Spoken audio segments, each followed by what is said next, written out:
Man, look, you want to go to the Cowboys, Julio, or you want to stay in Atlanta? Oh man, nah, I'm out of there, man. You He's out out. He's out of there. of there? Are you going to? Ideally, where would you like to go? Right now, I want to win.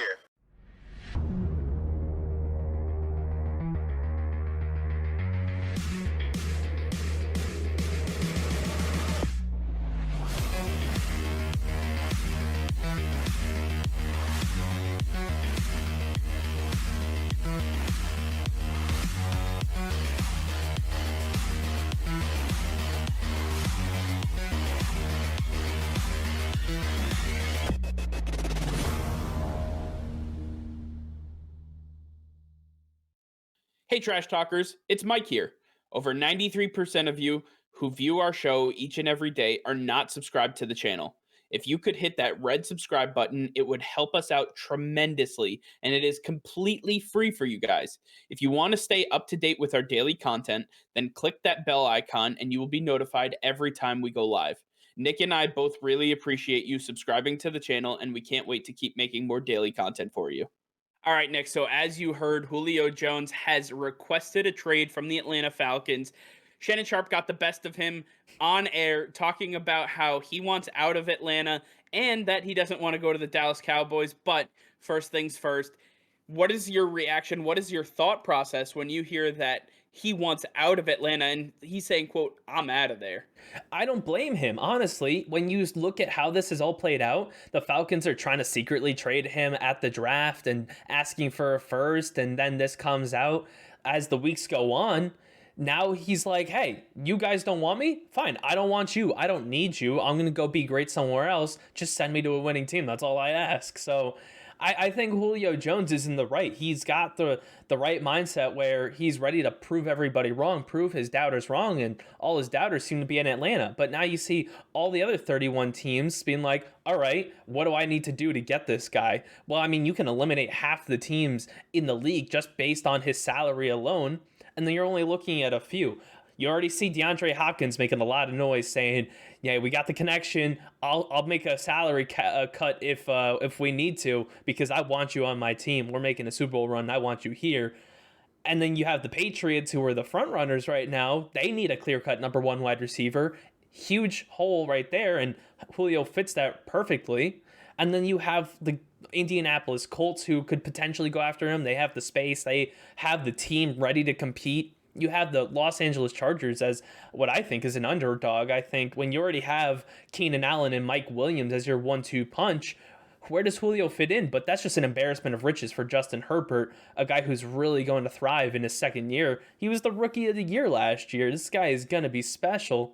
I think there's so many different options, and wherever he goes, wherever Julio ends up, he's going to thrive. He's going to be the old Julio we've seen, because a lot of these quarterbacks are better than Matt Ryan. The systems are better suited for Julio Jones. I think he's really going to stand out next season, wherever that is.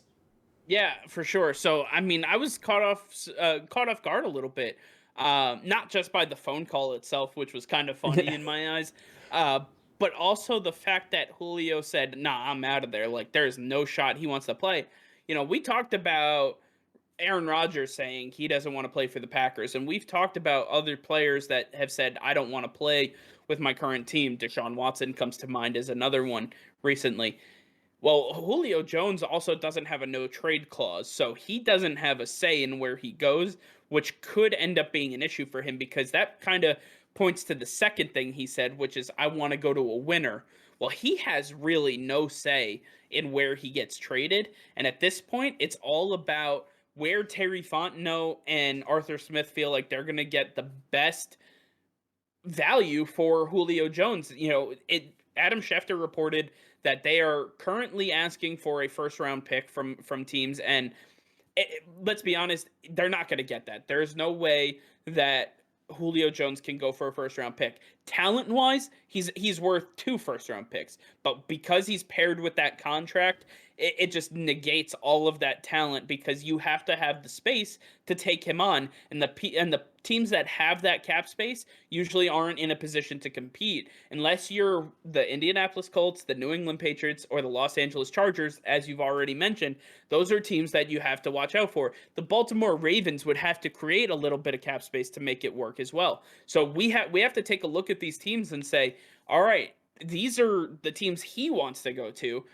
Can they give us what we're looking for? We also heard that Terry Fontenot was looking around the draft to move not only Julio but their number 4 pick so that they could move back in the draft and acquire future assets. So their plan was to move back in the draft, move Julio in the same trade, and get a treasure trove of first round picks. Obviously, their asking price was too high. Nobody bought, and they had to settle for Kyle Pitts, the all-star, amazing tight end. But nonetheless, it looks like Julio Jones is not thrilled with that decision and how they went about this, and he says, I'm out of there. So now they have to figure out what that trade is going to be. I look at a possible, if you're looking at like New England, say, maybe a second-round pick, N'Keal Harry, and some other players that you can toss in there, maybe Sony Michel and a linebacker. But the Falcons have needs, and they want draft picks to help fill those needs. But they could also utilize some players that can help them now. Matt Ryan is still on their roster. He's still QB1, which means they're in a position where they're still going to be competing. So they can't look too ahead. They can't look too much into the future because without Julio Jones, they're going to have a major gap at the number 1 wide receiver position. I don't think Calvin Ridley's going to be all that, but Calvin Ridley can take over the A.J. Brown role that Arthur Smith had in Tennessee. Then he's going to be able to figure it all out the rest of the way. I think they need to figure out where they can get the best deal, because right now it just seems like Julio Jones wants one thing and the team has to think about themselves in this scenario. Yeah, and when we look at what's going to happen is Julio's going to get traded either June 1st or June 2nd. It's going to end up being a post-June 1 trade anyway, just because of the way the contract plays out. The money that the Falcons are going to have to pay becomes less after June 1st, so that way they create more cap space for themselves. They can potentially go and get some other wide receivers that are currently free agents and bring them on the roster to fill the void, or at least try to. But then Julio Jones becomes more of a high price ticket for other teams, and other teams are willing to accept that, but now the price for Julio drops even further. And as you said, the price right now is a second round pick. Everybody said no to a first. Well, what does it become after June 1st? Is it a third? I mean, what is the real price here? Because Julio Jones is really good, but he's on the wrong side of 30. That contract is absolutely ridiculous, and there's no way he's going to restructure that deal. It's just not worth it for him. So I think that right now the Falcons are in a bad spot where they either have to eat a little bit of cap space for this season and accept a better pick, or take a worse pick and save a little bit of cap space this season. So I think that at this point, a lot of teams are just waiting out for that post-June 1 trade because they'd rather take on a little bit of extra cap hit this season and give away a pick from a round later, because those draft picks are just too valuable and you can get Julio Jones for an absolute steal. Kind of reminds me of the Jadeveon Clowney trade, the DeAndre Hopkins trade. Not as bad as those, but it's just a bad situation for the Falcons to be in. Yeah, the DeAndre Hopkins trade will go down as arguably the worst trade in NFL history. Maybe up there with the Ricky Williams trade that the Saints made. But either way, I want to focus on one thing before we end the video. Skip Bayless, who obviously is on the show with Shannon Sharpe, was all in about Julio Jones joining Amari Cooper and CeeDee Lamb as the 1-2-3 punch. Michael Gallup would have been in the trade, so he doesn't exist in this scenario. So this is what prompted Shannon to make the phone call. Shannon calls him and says, are you going to be, or do you want to be a Dallas Cowboy? And he flat out says no.